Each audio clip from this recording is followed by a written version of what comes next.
Bueno, vamos a empezar con la grabación de la última parte de lo que entraría en el tema conjuntamente con genética, eh, biología molecular y la última parte serían las mutaciones.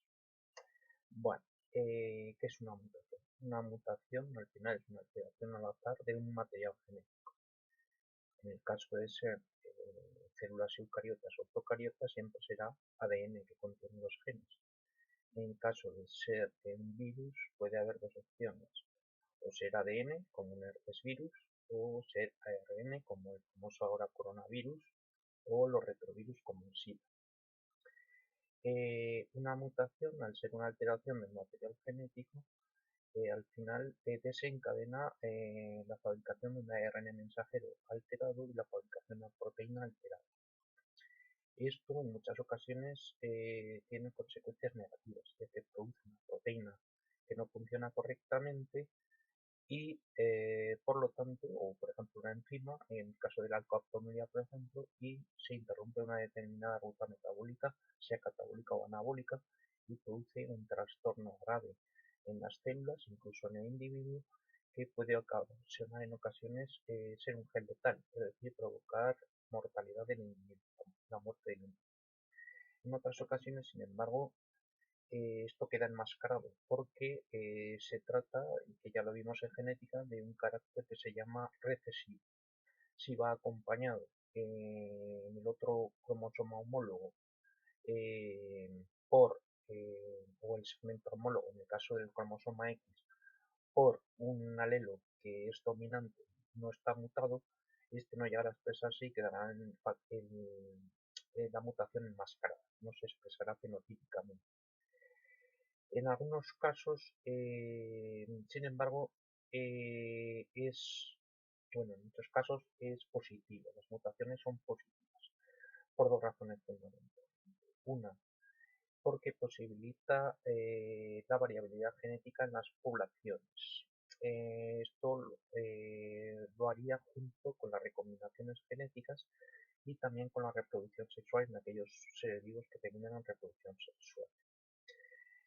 La variabilidad genética permitirá sobrevivir a la especie en caso de que cambien las condiciones ambientales, ya que siempre habrá una subpoblación dentro de toda la población que vive en un determinado nicho ecológico que sea capaz de adaptarse a la nueva especie. Y en segundo lugar, es positivo porque permite la evolución de las especies por el mecanismo de la selección natural. Bueno, el segundo punto se hacía referencia, que también hay que sabérselo, a la clasificación de las mutaciones. Esto la verdad que suele caer bastante. Hay dos tipos de clasificaciones. Uno, en función de las células a las que afecte la mutación, y en segundo lugar, en función de la cantidad de material genético que se vea por la mutación. Bueno, si hacemos la clasificación en función de tipo de células afectadas, se clasifican en mutaciones somáticas y mutaciones germinales. Las mutaciones somáticas, como su nombre indica, son las que afectan al material genético de algún tipo de las células somáticas, por ejemplo, en humanos, de los más de 100 tipos de células somáticas que tenemos, neuronas, musculares, etc. En este caso, lo más importante que hay que decir, que como no afecta a las células germinales que dan lugar a los gametos, afectarán a tejidos, órganos y el propio individuo, pero no serán transmisibles a la descendencia, que es una cosa muy importante. En este caso, como ya hemos comentado al principio, lo que puede ocurrir es variable. Si se expresa fenotípicamente, es decir, o es un homocigoto recesivo, si la mutación es recesiva, o si, o si es dominante y se expresa en todos los casos, lo que ocurrirá es que se producirá una alteración en una determinada proteína. Si es una enzima, pues interrumpirá una ruta metabólica y puede producir un fallo bastante gordo en la célula, que en la mayoría de los casos provoca su muerte por sí sola. En otros casos sobrevive la célula, pero En su superficie expresa unas proteínas que sirven de antígenos en la superficie de su membrana que son extrañas. Son detectadas por células de nuestro sistema inmune, como son linfocitos de tipo T citotóxico o macrófagos, lo veremos cuando veamos el último tema de inmunología, y las destruye. El tercer caso sería en que la célula somática que tenga la alteración, a pesar de ello, sobreviva. No sea atacada por células del sistema inmune que las destruyan y pueda dividirse. Empieza a dividirse de tal forma que todas, por mitosis, todas las células hijas tendrán la misma mutación genética.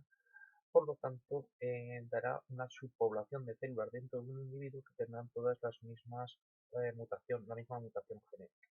Por lo tanto, se genera por este proceso los llamados individuos que se llaman mosaicos.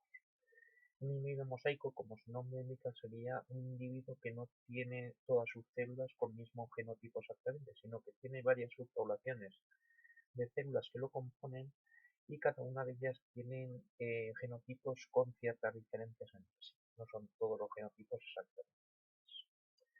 Bueno, el segundo tipo, según la primera clasificación, se le llaman mutaciones germinales.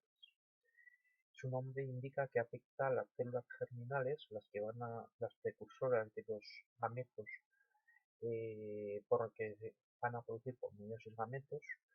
En este caso, a través de los gametos van a transmitir estas mutaciones a la descendencia, primero al cigoto y luego por división celular a los individuos de la descendencia. Esto es bastante importante. Bueno, la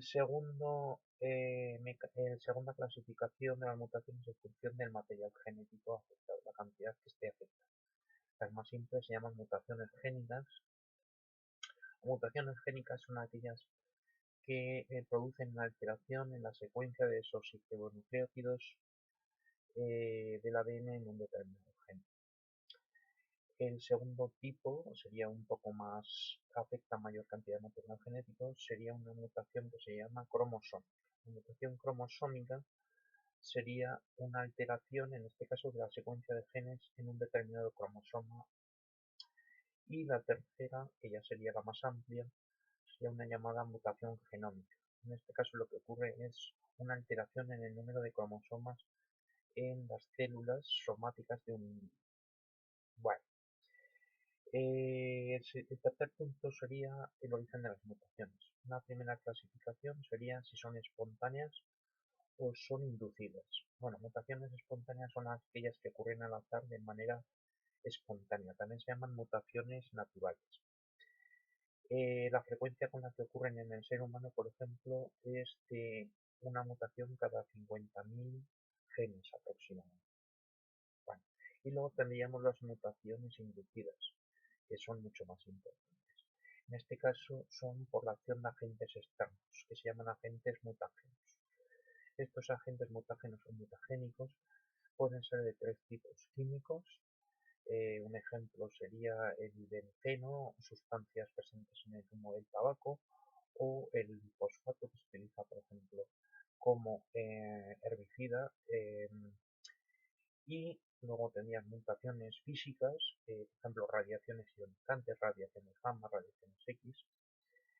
Y luego tendríamos mutaciones biológicas que nos faltan en el libro, pero sí que hay que tenerlas en cuenta. En este caso, lo más importante son virus que provocan mutaciones, fundamentalmente que acaban produciendo cáncer, células tumorales. Por ejemplo, el virus del papiloma humano, que produce abultamientos llamados papiloma, y el virus que produce el cáncer de cuello de útero en la mujer, o virus del carcinoma de cervix humano. Bueno, una vez hecha la clasificación, vamos a pasar a explicar el primer tipo de mutaciones, que son las génicas, las de menos extensión, es decir, las que afectan a la alteración de la secuencia de esos nucleótidos en un determinado gen. En primer lugar, vamos a hablar de los tipos de mutaciones génicas. Bueno, el primer tipo sería por mutaciones por sustitución de bases nitrogénicas. En este caso, lo que ocurre es que por un agente mutagénico externo o por un fallo espontáneo, ya veremos en el proceso, por ejemplo, de la replicación del ADN, lo que ocurre es que una base nitrogenada que tendría que estar en una determinada posición, en una secuencia de esos ribonucleótidos en un gen, es sustituida por otra distinta. En este caso hay dos tipos, una que se llama transición, en la que una base nitrogenada púrica que tendría que estar es sustituida por otra base púrica pero distinta y por ejemplo donde tendría que haber una adenina pues hay una guanina o donde hay una citosina hay una timina. Y el otro tipo es la transversión. La transversión es lo contrario, es decir, donde tendría que haber de manera correcta una base nitrogenada púrica, lo que hay es una base nitrogenada pirimidínica de manera errónea y hay la inversa, es decir, donde tendría que haber una pirimidina, hay una base púrica. Bueno, en ambos casos las consecuencias pueden ser diferentes, como ya hemos comentado. Por ejemplo, si afecta a, de cada triplete del ADN de un gen al último desoxirribonucleótido, al transcribirse la ARN mensajero, este códon estará alterado en el último ribonucleótido del ARN mensajero de este códon. Como el código genético está degenerado, en este caso lo más normal es que el aminoácido que se traduzca sea el mismo, no esté cambiado y por lo tanto la proteína sea normal, no se alterará su función. En cambio, si se altera el primero o el segundo de cada triplete del ADN, lo mismo ocurrirá en cada códon del ARN mensajero. Estará alterado el primero o el segundo ribonucleótido del códon del ARN mensajero y por lo tanto cuando llega a traducirse este códon este codificará un aminoácido distinto y se sustituirá en la proteína final y por lo tanto la proteína estará alterada en su secuencia. Pero habrá aquí dos posibilidades. Una, la más normal, que este aminoácido que se haya cambiado no forme parte del centro activo de una enzima, por ejemplo, o la parte más fundamental para la función de una proteína estructural, y en este caso no habrá alteración funcional de la proteína, o el segundo caso que puede ocurrir es que esté formando parte, que se haya cambiado, el aminoácido cambiado de un centro activo de una enzima o de la parte más importante de funcionamiento para una proteína y por lo tanto en este caso sí que se verá alterada su función y habrá un trastorno en la célula o incluso en el individuo.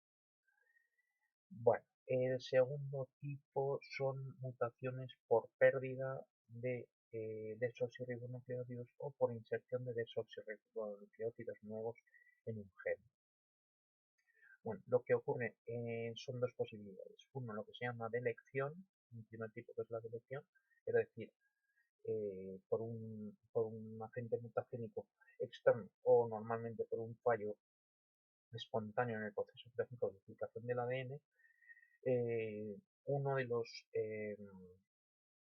desoxirribonucleótidos con una determinada base nitrogenada es eliminado de la secuencia. ¿Qué ocurrirá en este caso?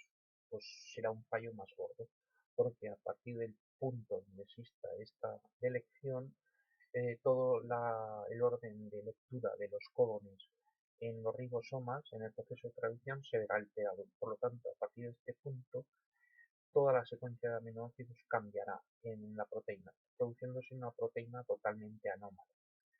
También puede darse en la circunstancia que por el cambio de orden de lectura, uno de los códones que siga inmediatamente después del punto de la delección, lo que ocurre es que sea realmente un códon de terminación de la traducción, el UAA, UAG, UGA, con lo cual la proteína será mucho más corta y totalmente no funcionará. El segundo tipo es la inserción. En este caso lo que ocurre es que se añade en un determinado punto del gen un desoxirribonucleótido con una base nitrogenada nueva. Por lo tanto, ocurrirá lo mismo. Ocurrirá a partir de este punto un fallo en la lectura de los códones del ARN mensajero en el proceso de traducción. Y se producirá un fallo, como hemos dicho, de toda la secuencia de aminoácidos que vienen por detrás en, la lectura, en la secuencia de aminoácidos de la cadena polipeptídica. Las consecuencias las mismas que he comentado. Tenéis un cuadro para ver un ejemplo, no hay que aprenderse de memoria, sino que hay que ver el ejemplo por si os ponen una determinada mutación para deducir si es una transición, si es una transversión, si es una inserción o es una deleción. Y luego saber qué posibles consecuencias, teniendo en cuenta que siempre serán más graves las inserciones y delecciones que las transiciones y las transversiones. Bueno, el cuarto punto sería las causas de las mutaciones genéticas. En este caso, en el título habría que añadir causas de las mutaciones genéticas espontáneas, porque las que son producidas por agentes mutagénicos las veremos más adelante. Pues nos vamos a referir a todas las que ocurren al azar de manera espontánea. Hay tres grupos de errores. Uno, son producidos por errores en la lectura en el proceso de duplicación del ADN, es decir, durante la fase en la que se replica el ADN. Aquí es un fallo en realidad de la enzima ADN polimerasa, que añade un desoxirribonucleótido que no corresponde. Bueno, en fabricar la cadena. Aquí hay dos posibilidades: los cambios tautoméricos y los cambios de fase. Cambios tautoméricos, ¿a qué se refiere? Bueno, aquí hay que hacer referencia a un concepto que para vosotros será nuevo, que son los tautómeros. Es muy parecido a los isómeros.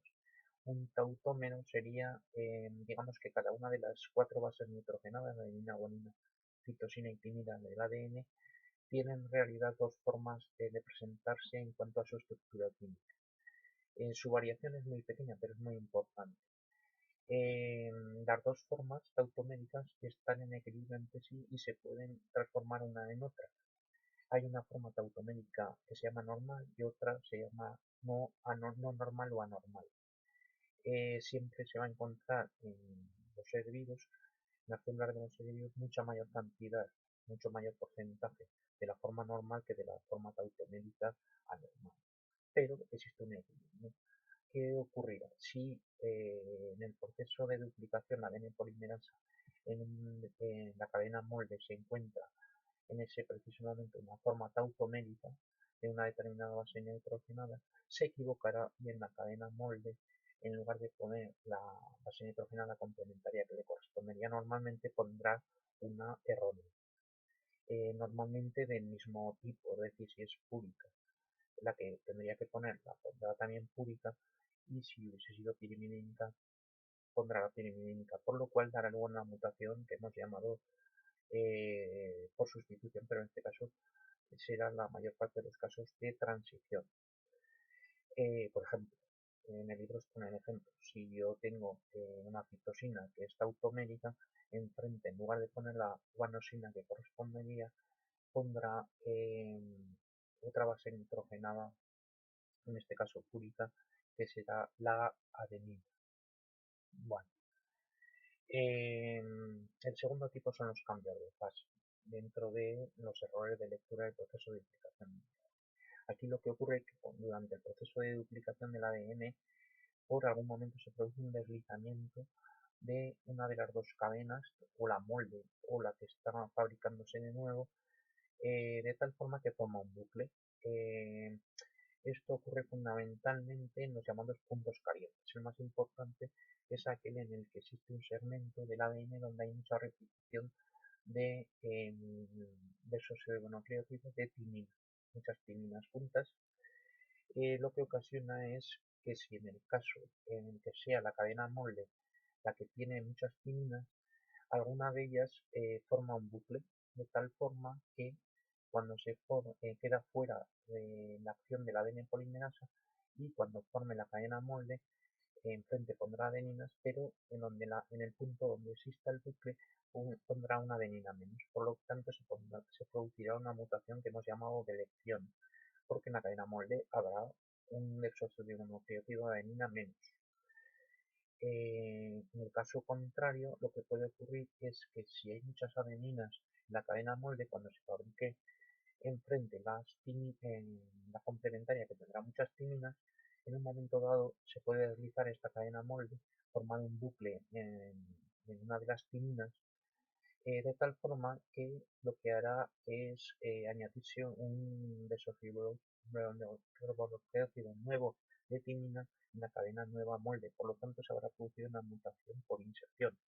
Habrá una timina más, un desoxirribonucleótido más. Bueno, el segundo tipo de mutaciones génicas espontáneas son por lesiones fortuitas.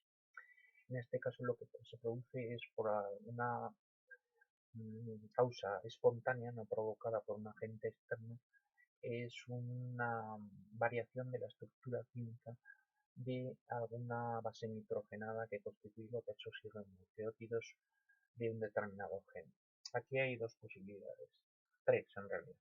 Uno, la despurinización, como su nombre indica, viene de purinas, es decir, lo que ocurre es que en el caso de las adenina y guanina, que son bases nitrogenadas púricas, ocurre con cierta frecuencia que tiende a romperse de manera espontánea el enlace N-glucosídico que une la adenina o la guanina con el carbono 1' de la desoxirribosa de un determinado desoxirribonucleótido de un gen, y por lo tanto este desoxirribonucleótido quedará desprovisto de la base nitrogenada.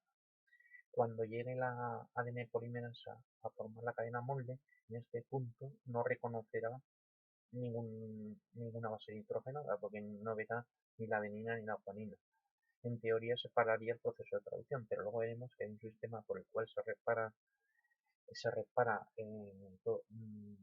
que es el SOS, que se reparan las mutaciones de este tipo, y para evitar que se pare el proceso de duplicación del ADN, añade al azar cualquier desoxirribonucleótido que encuentre en las inmediaciones. Sí, al azar puede ser adenina, guanina, citosina o timina. En la mayoría de los casos lo añadirá de manera errónea y por lo tanto se producirá una mutación por sustitución. Bueno, el segundo caso de lesiones fortuitas es la desaminación. Como su nombre indica, lo que se produce es una pérdida de un grupo amino de una base nitrogenada determinada que está unida en un desoxirribonucleótido. Ello provocará que cuando también llegue la ADN polimerasa no lo reconozca y por lo tanto se produzcan errores tanto en la duplicación del ADN como en la transcripción. Bueno, y el último son la dimerización de la timina. En realidad busco información y también ocurre con, se podría llamar en general dimerización de las bases pirimidínicas. Esto ocurre cuando en el ADN hay un segmento de ADN en las que hay mucha repetición de bases nitrogenadas pirimidínicas una tras otra. Por ejemplo, lo más habitual es que sean muchas timinas juntas, que es lo más frecuente. En este caso, lo que suele producirse es que entre dos bases pirimidínicas que están adyacentes se tiende a formar un enlace covalente entre ellas, y ello produce también errores en el proceso de transcripción y de duplicación de la ADN. Esto es mucho más frecuente en las células de la piel, porque en este caso suelen ser provocadas estas mutaciones de dimerización de las bases nitrogenadas pirimidínicas por la acción de los rayos ultravioletas de los rayos solares. Bueno, el último gran grupo de mutaciones espontáneas serían las transposiciones. En este caso lo que ocurre es que hay segmentos en ADN que se pueden mover, que se llaman transposones o elementos genéticos transponibles. Estos están situados en un determinado gen y de manera espontánea se cortan sus extremos y se mueven situándose en el interior de otro determinado gen al azar. Producirá en este caso dos tipos de mutaciones bastante graves. en el primer gen en el que ha salido se producirá una delección importante con un cambio en el orden de lectura de todos los cones que vengan a partir de este segmento y por lo tanto una alteración de la proteína a la que tienen lugar por traducción, y en el gen al que vayan lo mismo. A partir de donde se introduzcan, pues habrá un fallo en el orden de lectura de todos los codos en el proceso de traducción del ARN mensajero que produzca por transcripción este gen, y la proteína estará muy alterada, no funcionará. En ocasiones son reversibles, es decir, un gen que ha perdido un transposón y ha dejado de funcionar, en ocasiones este transposón puede volver, perder otro gen e insertarse de nuevo en este gen, y con lo cual recupera su funcionamiento. Bueno, la última parte yo diría que es la menos importante. En principio dice que no entraba, pero luego revisando otros años lo he dado. No suele caer en la EBAU, pero en ocasiones no lo descarta. Entonces, la voy a explicar, pero no es de lo que cae normalmente, ¿vale? Bueno, la célula tiene una serie de mecanismos para corregir aquellas mutaciones, ya que continuamente, si no se producían fallos en las células, estas morirían por fallos de rutas metabólicas o producirían cánceres, etc. Bueno, tiene el mecanismo más que actúa continuamente, que es el realizado por la propia ADN polimerasa, que interviene también en el proceso de duplicación del ADN. En el caso de la ADN polimerasa, esta actividad es gracias a que también tiene una actividad exonucleasa, es decir, puede romper una cadena de ADN extrayendo liberando sus desoxirribonucleótidos, destruyéndolos, es decir, destruyendo la cadena, pero desde un extremo. Entonces, lo que ocurre es que la ADN polimerasa, cuando está sintetizando una cadena nueva de ADN a partir de una molde, que es antiparalela y complementaria, lo que hace es, antes de añadir en el extremo 3' del último desoxirribonucleótido que ha añadido, antes de añadir el nuevo, complementario al siguiente de la cadena molde, lo que hace es comprobar si el anterior se ha añadido correctamente. Si se ha añadido, lo añade ya el siguiente, pero en caso de que detecte que es erróneo, lo que hace es utiliza su actividad exonucleasa y rompe el enlace fosfodiéster 3'-5' que une el penúltimo de la cadena nueva con el último desoxirribonucleótido, y él lo elimina el último y lo sustituye por el correcto, y finalmente forma un enlace fosfodiéster 3'-5' con el penúltimo y el último, corrige el error y luego ya sigue añadiendo el siguiente desoxirribonucleótido. ¿Esto es suficiente? No. Con esto, a pesar de esta acción de la ADN polimerasa, más o menos se ha comprobado que cada